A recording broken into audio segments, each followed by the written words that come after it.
Assalamualaikum warahmatullahi wabarakatuh. Saya di sini dan rekan saya akan mempresentasikan tentang daerah Provinsi Yogyakarta. Nah, ini merupakan tugas geografi tentang kebudayaan dan saya dan teman saya memilih untuk mengambil Provinsi Daerah Istimewa Yogyakarta. Perkenalkan, nama saya Nasyarul Rahmani Cuti dan teman saya Nabila Fathia Rizky. Kami berdua akan menjelaskan materi tentang kebudayaan yang ada di Provinsi Daerah Istimewa Yogyakarta. Mari simak video berikut.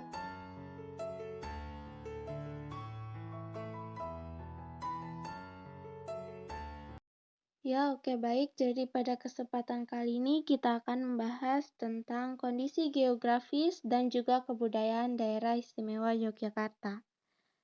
Seperti yang kalian ketahui, Kota Yogyakarta merupakan daerah istimewa yang setara dengan provinsi. Nah, ibu kota daerah istimewa Yogyakarta adalah Kota Yogyakarta. Kota ini sekaligus sebagai pusat pemerintahan, perekonomian, dan juga budaya. Kota ini juga memiliki nama harum di bidang pendidikan. Nah, kota ini itu dikenal sebagai kota pelajar karena banyaknya sekolah seperti universitas dan perguruan tinggi yang ada di kota ini. Selanjutnya yaitu luas dan letak astronomis dan juga geografis. Nah, secara astronomis, Provinsi Daerah Istimewa Yogyakarta terletak di antara 70,33 derajat lintang selatan sampai 8,12 derajat lintang selatan, dan juga 110,00 derajat bujur timur sampai dengan 110,50 derajat bujur timur. Nah, berdasarkan bentang alamnya, kota ini dibedakan menjadi 4 tipikal fisiografis, yaitu wilayah Gunung Merapi, Pegunungan Sewu, Kulon Progo, dan dataran rendah. Kemudian secara garis besar, Kota Yogyakarta merupakan dataran rendah di mana dari barat hingga ke timur relatif datar, dan dari utara ke selatan memiliki kemiringan kurang lebih 1 derajat. Serta terdapat 3 sungai yang melintas Kota Yogyakarta, yaitu yang pertama, sebelah timur adalah Sungai Gajah Wong, yang kedua, bagian tengah adalah Sungai Kode, yang ketiga adalah sebelah barat, yaitu Sungai Winongo.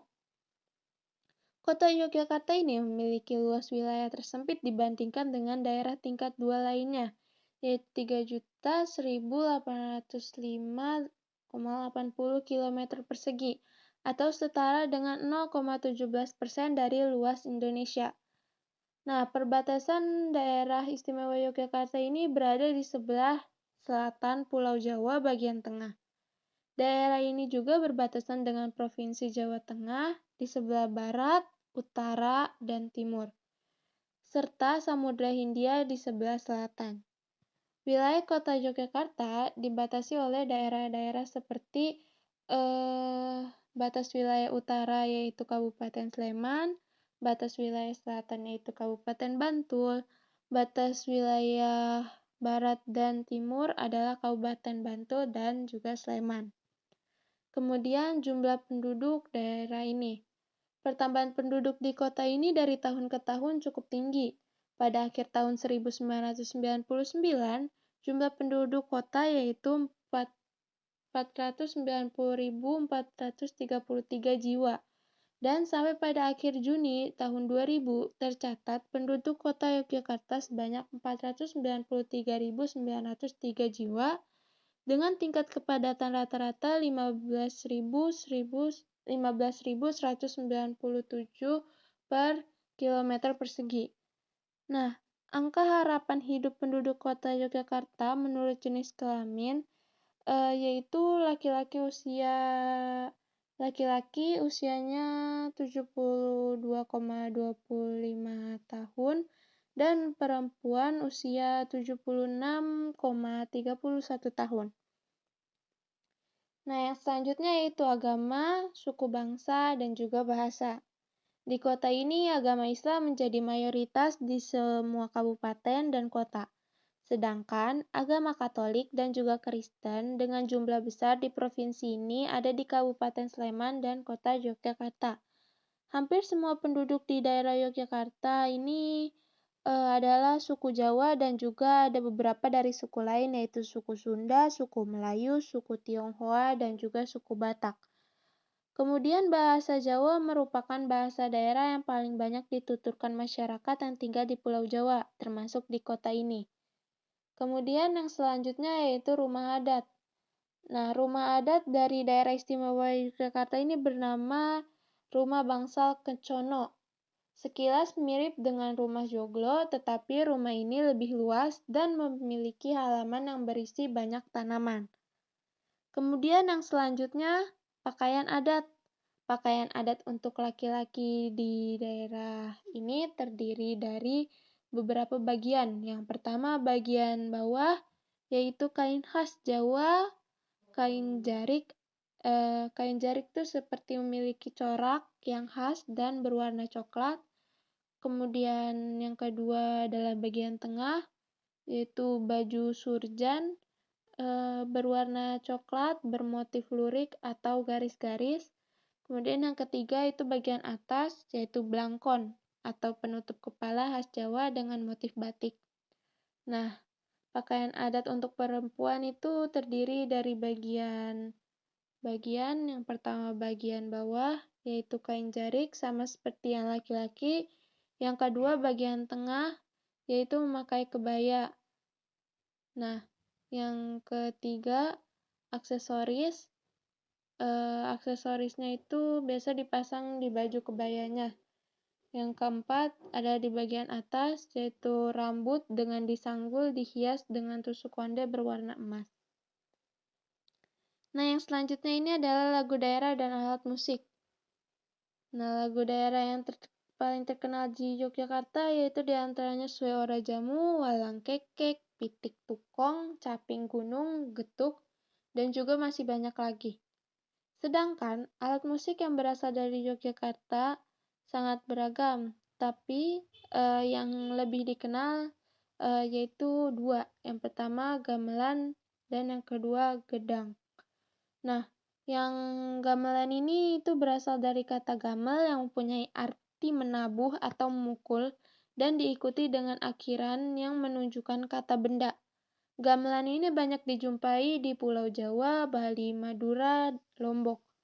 Istilah gamelan ini merupakan suatu kesatuan yang utuh dibunyikan dan diwujudkan secara bersama-sama.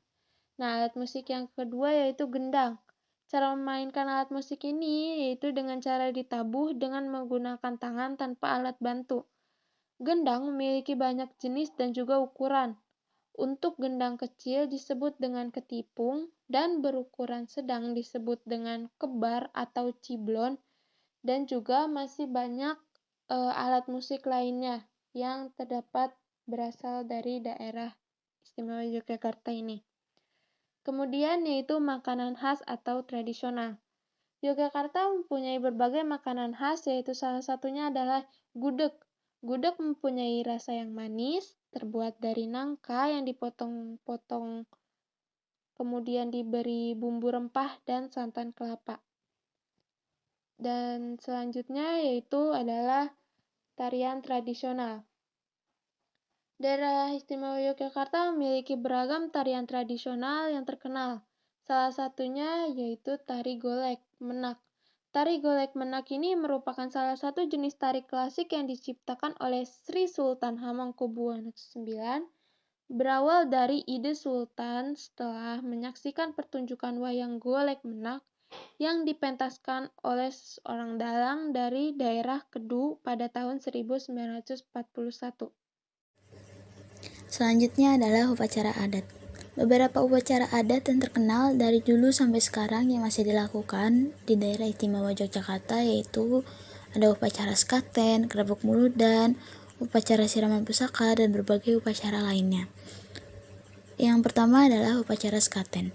Upacara ini untuk memperingati acara ulang tahun Nabi Muhammad SAW yang diadakan pada setiap tanggal 5 bulan Jawa Mulut atau Rabiul Awal tahun Hijriah. dilaksanakan di alun-alun utara Surakarta dan Yogyakarta. Upacara ini dahulu dipakai oleh Sultan Hamengkubuwono I, pendiri Keraton Yogyakarta, untuk mengundang seluruh masyarakat untuk mengikuti dan memeluk agama Islam. Yang kedua ada upacara Grebek Muludan. Grebek Muludan ini merupakan acara puncak peringatan Sekaten. Diadakan persis pada tanggal 12 Rabiul Awal, dimulai dari jam 8 pagi hingga jam 10, dengan dikawal oleh 10 macam brigada atau kompi, diantaranya prajurit keraton, wirabraja, daheng, patangpuluh, jagakarya, prawiratama, nyutra, ketanggung, mantri jero, surakarsa, dan bugis. Terdapat sebuah gunungan yang terbuat dari beras ketan, makanan dan buah-buahan, serta sayur-sayuran akan dibawa dari Istana Kemandungan melewati Siti Hinggil dan pagelaran menuju Masjid Agung. Setelah didoakan, gunungan yang melambangkan kesejahteraan Kerajaan Mataram ini dibagikan kepada masyarakat sekitar yang menganggap bahwa bagian dari gunungan ini akan membawa berkah bagi mereka. Yang ketiga adalah upacara siraman pusaka. Upacara adat Keraton Yogyakarta membersihkan segala bentuk pusaka yang menjadi milik keraton. Tradisi ini diadakan pada setiap bulan Suro pada hari Jumat Kliwon atau Selasa Kliwon, dari pagi hingga siang hari, yang biasanya dilakukan selama 2 hari. Adapun bentuk pusaka yang dibersihkan, diantaranya tombak, keris, pedang, kereta, ampilan, dan lain sebagainya. Selanjutnya yaitu senjata tradisional. Seperti yang kita ketahui bahwa setiap kota di Indonesia sudah pasti mempunyai senjata tradisional. Begitupun dengan kota pelajar ini, yaitu kota Yogyakarta. Di kota ini terdapat berbagai senjata tradisional yang terkenal. 2 diantaranya adalah keris dan tombak. Keris adalah salah satu senjata tradisional Yogyakarta. Senjata ini bermodelkan senjata tikam yang terbuat dari logam dengan panjang bilah 35 cm, gunjo 7,5 cm, dan besi 6,5 cm. Sehingga ketika dijumlahkan, panjang keseluruhannya kurang lebih adalah 40 cm. Dan Yogyakarta merupakan daerah penghasil keris terbanyak di Indonesia. Nyatenta Godean, salah satu daerah di sebelah barat kota Yogyakarta yang menjadi pusat para empu ketika membuat senjata tradisional keris ini. Yang kedua yaitu tombak. Di Keraton Yogyakarta diketahui ada beragam jenis tombak yang bentuk mata tombaknya bervariasi.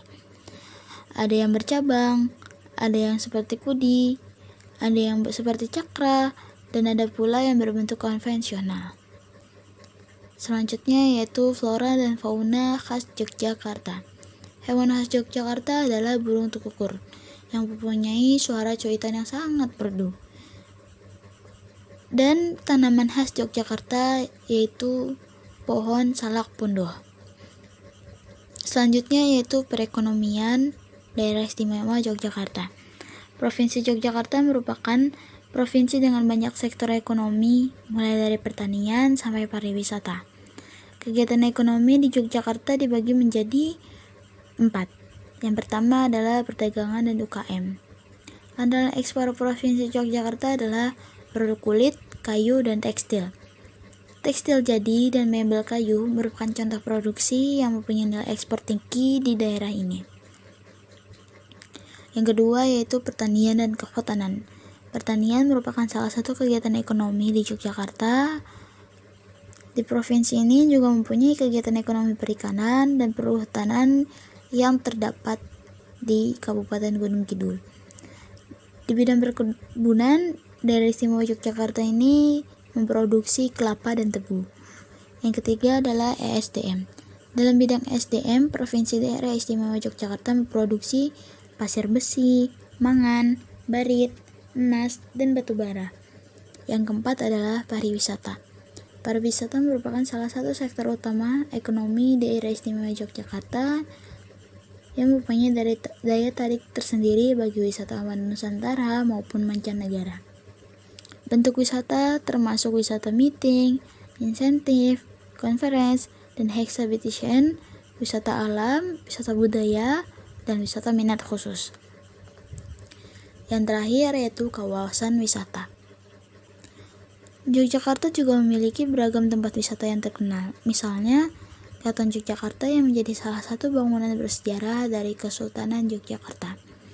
Yang kedua, ada juga Jalan Malioboro yang di sekelilingnya terdapat banyak toko, pedagang kaki lima, serta angkringan di sepanjang jalan yang menjadikan berbagai macam jajanannya.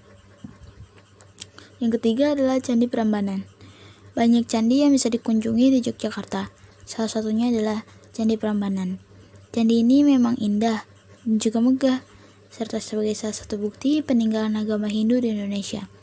Untuk masuk ke kawasan Candi Prambanan ini, travel dewasa harus merogoh kantong 50.000, sedangkan anak-anak cukup 25.000. Candi Prambanan ini mudah dijangkau karena berada di jalur utama Yogyakarta-Solo. Sebenarnya masih banyak kawasan wisata lainnya yang tidak dapat saya sebutkan satu persatu, dan sampailah kita pada akhir materi ini. Demikianlah materi yang dapat kami sampaikan dalam presentasi kali ini.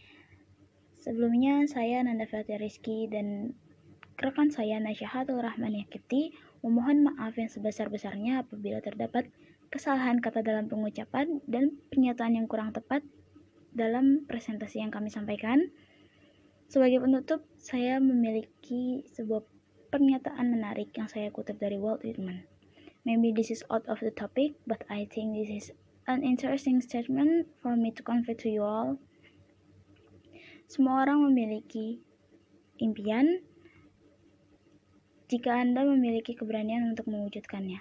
Artinya, semua orang yang memiliki impian harus meyakini dan genggamlah impian tersebut. Percayalah bahwa suatu saat impian tersebut dapat Anda wujudkan. And yeah, thank you for watching. See you later. Wassalamualaikum warahmatullahi wabarakatuh.